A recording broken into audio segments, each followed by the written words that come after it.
Projekts pedagoģu zināšanas un prasmes atslēga uz izglītojumā komunikāciju. Projekta mērķis ir pilnveidot pedagoģu kompetenci iekļaujošā izglītībā, ieviešot alternatīvo augmentatīvo komunikācijas sistēmu un attīstot vienotu komunikācijas pieeju.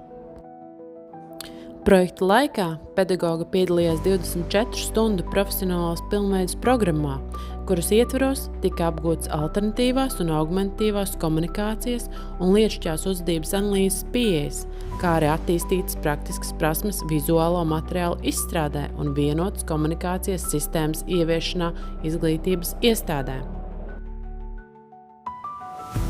Īpaši nozīmīgi bija sadarbība ar nozares ekspertiem Raiti Zepu un Margaritu Vasiļevsku, kā arī klātienes pieredzes apmaiņa ABA centrā Paskaties, kur pedagogiem bija iespēja vērot praktisko darbu un efektīvas komunikācijas stratēģijas reālajā vidē.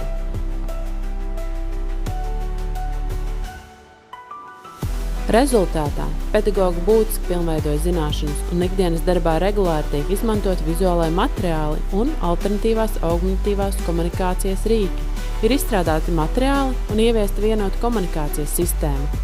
Uzlabojusies gan pedagogu pašvērtējums, gan arī skolēnu funkcionālās komunikācijas prasmes. Izsakām pateicību Rīgas izglītības un informatīvu metodiskajam centram par atbalstu, kā arī lektoriem par kvalitatīvu nodarbību vadīšanu, iegūtajām zināšanām un pozitīvo radošo mācību vidi.